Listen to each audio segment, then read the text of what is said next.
research topic is on school lunch programs and how it is beneficial on school children.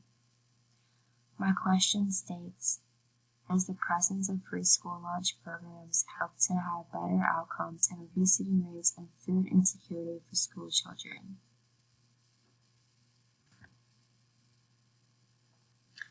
Around 30 million children eat a school lunch and 15 million eat a school breakfast. These numbers are pretty high up, especially because a lot of children do depend on school programs to provide them with school meals throughout the day, because who's to say they get meals whenever they go home in the afternoon? So it's really important for the schools to provide these children with the most nutrient-dense meals that they can. So what is the NSLP? The NSLP stands for the National School Lunch Program. It's a federal program that's been developed since 1946. It provides low-cost or free meals to students attending public or nonprofit private schools. It consists of offering low-fat milk, 50% whole grains, and a gradual sodium reduction. HHFKA stands for Healthy Hunger Free Kids Act. In 2010, the Healthy Hunger Free Kids Act updated the nutrition standards to better align the meals with the most recent recommendations in the dietary guidelines for Americans. So what is the importance of the NSLP? Again, it's to provide low-cost or free meals to low-income based school children, but it is also to provide wholesome meals for children while also decreasing the onset of obesity and food insecurity rates. So 1 in 5 children are classified under a food insecure household. So what is a food insecure household? A food insecure household lacks consistent, dependable access to high quality food in order to live an active, healthy lifestyle. So a family of 4 who makes $45,000 a year will qualify for a low cost meal plan, but a family of 4 making $32,000 a year will qualify for a free lunch meal plan. Again, stated above, obesity rate is a problem, especially in children. It is increasing as the years go on. So right here it just states that 1 in 3 children are overweight or obese. Research purpose.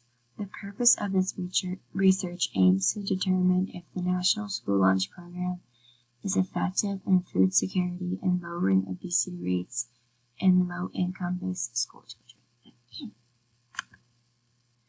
Research hypothesis.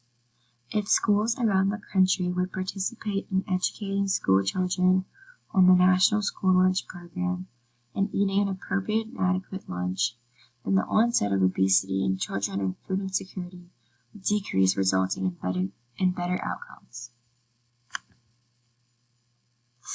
So my first study was based in New Orleans. Some background information on Louisiana real quick.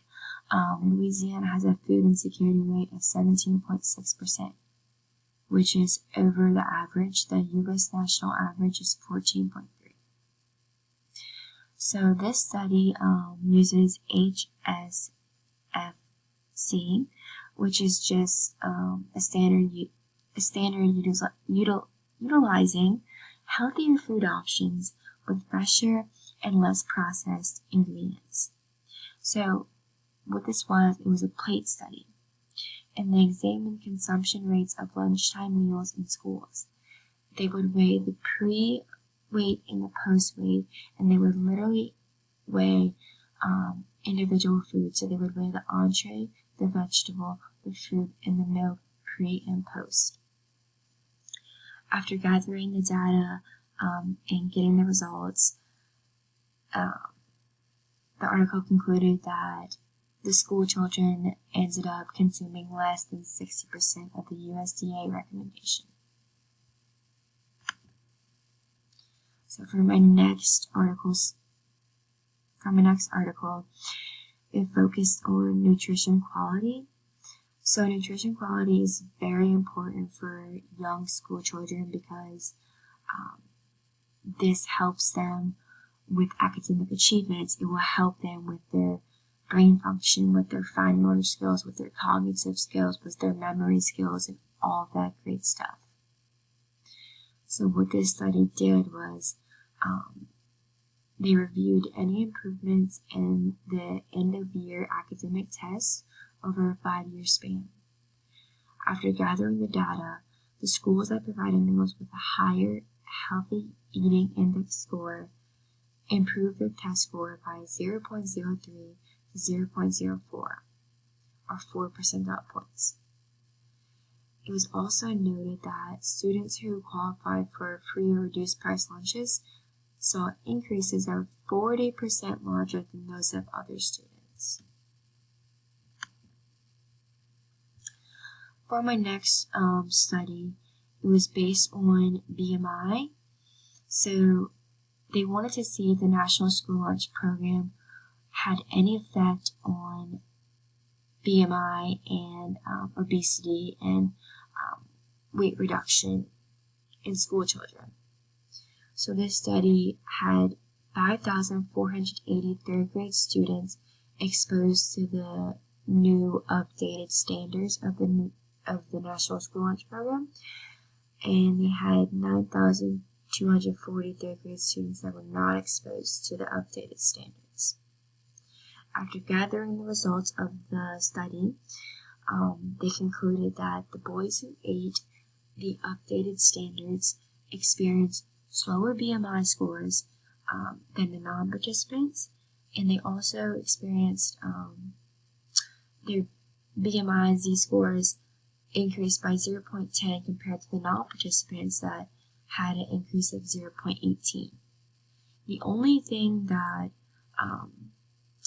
was limited was that throughout the study, they did not find any significant relationship between the school lunch and BMI score between girls. So further research needs to be done for that. For my next study, it was based on low-cost interventions. So low-cost interventions like advertisements, attractive names, food labels, attractive servings, and fruit and veggie placements in the front of the food line. This was used over a 3-week period, and I really just wanted to see how the children reacted to this over this 3-week span. They wanted to see if the children's consumption of vegetables, fruit, vitamin C, fiber, total sugars, and overall calorie intake would increase. And after gathering data from the study, we definitely saw an increase in the fruit, vitamin C, and fiber. However, there wasn't really an increase in vegetable consumption. But we can conclude that, with these low-cost interventions, there was a tremendous increase in fruit consumption, and if we keep this up, we can have increases in protein and dairy and vegetables. Okay, so for my research, I'm going to be observing around 50 school children. I'm going to be standing near a garbage can, and I'm just going to be estimating how much food they're eating and how much food they're wasting from their plate. I'm also going to be asking them how much beverage they drink, so how much milk or water they drink. So materials that I need is really just a clipboard, a pen, and my data collection tool. So this is my data collection tool. As you can see, I have 50 applicants, 50 students, and the school lunch consumed would be like estimations. So I'll just have percentage right here, and as well as my beverage consumed, I'll just have some percentage. And my references are right here. Okay. And that's about it.